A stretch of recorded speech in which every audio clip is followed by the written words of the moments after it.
Steve Stevenson, the Cleveland shooter, I don't know if you follow, shot himself after a brief pursuit in Pennsylvania. I want to get into something here because the family of the man who was murdered in cold blood actually, I think, surprised Anderson Cooper with their response to a question. And I think this ties into a larger issue. And we see this a lot online, so I want to try and handle this tactfully.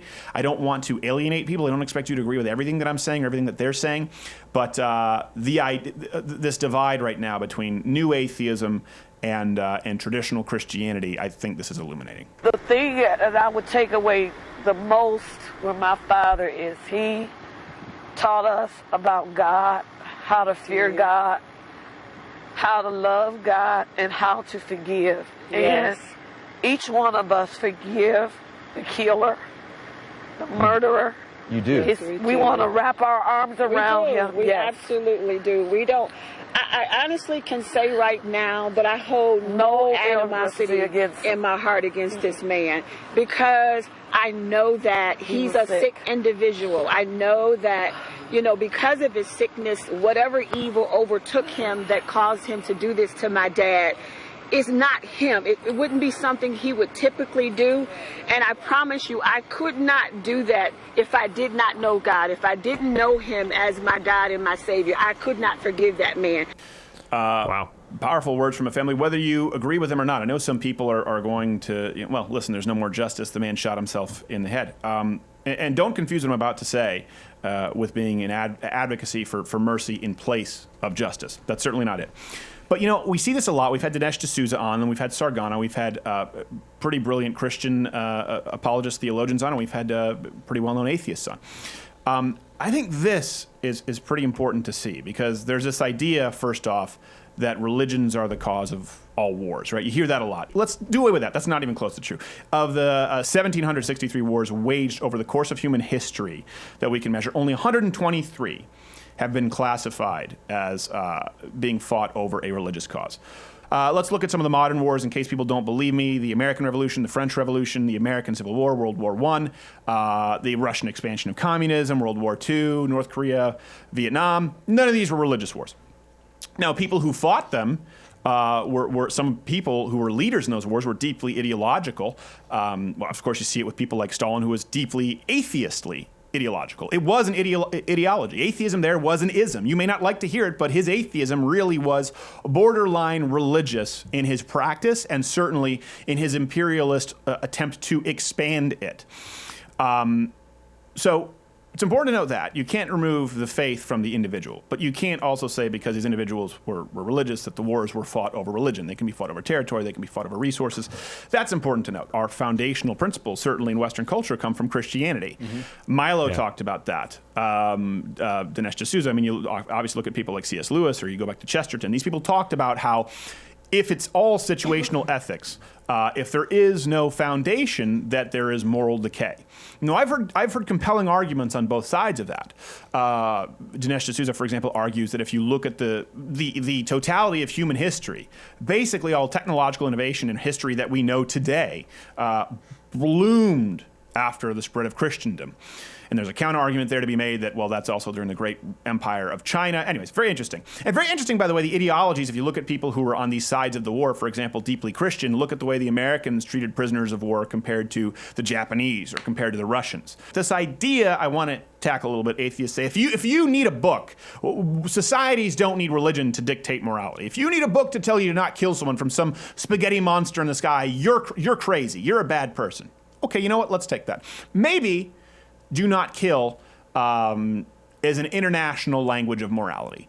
Maybe most people know that stealing is wrong. Let's say that none of those come from societal conditioning or in Western culture from conditioning through deeply Christian philosophy. Okay, let's go with that.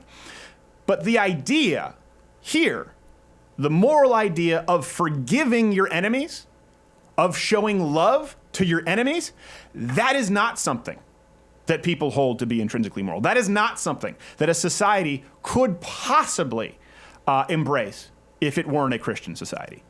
Now, you may not think that's a good moral. Muslims don't. LaVeyan Satanists don't. We'll get to that. But that is a distinctly Christian moral premise. Love your enemies. That is not something that human beings do naturally on their own. So yeah, you do need a kind of a flying spaghetti monster in the sky to tell you that, you know what? Your instinct is to hate your enemies. Your instinct is to seek revenge and vengeance. Justice is right. Serve justice. I'll give you a board plan. I'll give you a blueprint how to serve justice. But do not hate and act in revenge. That's a distinctly Christian idea. It goes against human nature. Luke 6:27 says, "But to you who are listening, I say, love your enemies. Do good to those who hate you. Bless those who curse you. Pray for those who mistreat you." Luke 6:32 through 35 says, "If you love those who love you, what credit is that to you? Even sinners love those who love them. And if you do good to those who are good to you, what credit is that to you? Even sinners do that. And if you lend to those from whom you expect repayment, what credit is that to you? Even sinners lend to sinners, expecting to be repaid in full. But love your enemies, do good to them, and lend to them without expecting to get anything back." This is something else that a lot of atheists say, well, religions are the cause of all wars. There's also not an equivalency between religions, because you contrast the overarching premise of love your enemies.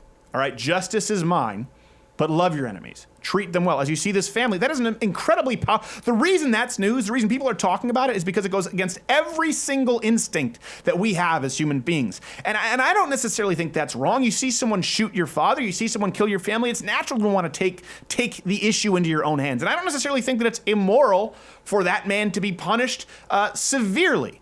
But having a book, a moral guideline say, hey, don't act on exactly what it is you want to do, that cannot occur in a society that does not have some kind of foundational principles, in our case, biblical. And let's contrast that as an equivalency with a religion like Islam. Quran verse 545, life for life, eye for eye, nose for nose, ear for ear, tooth for tooth, and wounds equal for equal. Took the eye for an eye a little bit further down the trail, that one. Apparently we had the abridged version. Here's one from Surah, notably verse 244. Then fight in the cause of Allah and know that Allah heareth and knoweth all things. Well, let's look at it historically. We've talked about this, Gerald. Yeah. Christianity, when it started spreading, right? This is a time where if you were the first martyr, Stephen, if you were a known Christian, you were killed, okay? That's when Christianity boomed. At that point. And Christianity, during that period, was spread by word of mouth. Okay? Known oppressors, you profess to be a Christian, dead. Spread by word of mouth. Now contrast that with Islam, which when it was created, there were no known direct oppressors during its greatest expansion period, always spread by the sword. Islam has only, throughout history, been spread through birth rate because these people copulate like rabbits, or at the tip of a sword. That's how Islam has spread. The main spreading of Christianity was through word of mouth. Gerald, am I incorrect? No, you're absolutely correct. I mean, that's how you can kind of validate the Christian religion as well. People don't die for a cause that isn't real.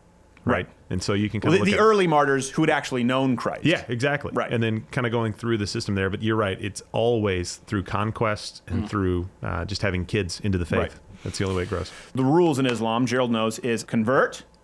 If you don't convert, you're killed or subjected to dimitude with all kinds of taxes, and your rights are removed from yourself. I mean, so these are your only three options. That's why there's almost no Islamic charity outside of Islam. Yeah. They don't have a lot of Islamic bake sales going on. They're not going into Haiti at the same rates, or into Africa, helping people, helping create houses. Christian churches creating very secular missionary work, helping people just in the name of Christ. You don't see that from Islam globally, in the name of Islam, to people who aren't Muslim. It doesn't happen. Again, so let's go back down the trail. This is not something that would exist in a society without it being prescribed, the idea of loving your enemies. If you look at other religions, it is not prescribed. And if you look at the results, they are two very different pathways. And if you look at Islam, actually, it has much more and similar with LaVeyan Satanism. Now, by the way, not all Satanists are LaVeyan Satanism. LaVeyan Satanist, it basically means it's practiced atheistic religion. They don't really believe in God. They sort of see it as mythology, but they believe that the character of Satan is more powerful because they believe that they are their own God.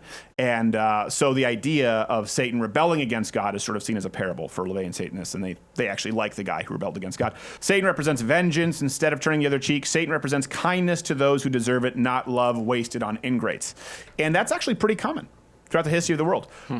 Before Christ and most places that do not involve Christ. Again, I don't care if you're an atheist, but we just need to acknowledge the different effects that different religions and worldviews have. The idea of loving your enemy didn't exist. it's terrible that you would think that these things just come about naturally. It doesn't. Look at kids. Kids who have no social conditioning whatsoever are selfish. They're absolutely out for their own needs. And basically that's humanism. And so you're telling the world that there is no God. You're your own God. Do what you want. Well, we've seen what happens in cultures when you do what you want. Bad people come to power and millions of people die every single time. Right.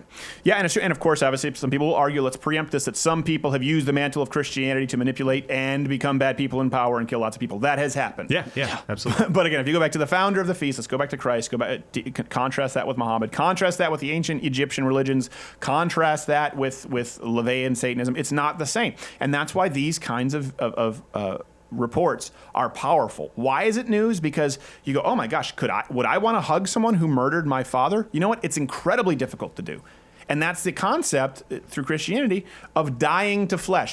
If you're an atheist, hopefully you're learning, being educated here, just as to what Christians believe. Dying to yourself every day. If you hear that term, it's the meaning of actually not giving in to your basic, even carnal instincts.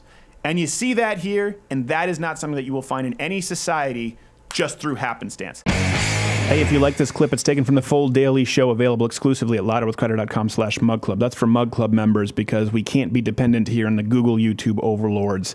Subscribe there. We have a daily show, full hour every day. If you don't, well, there's no saving you.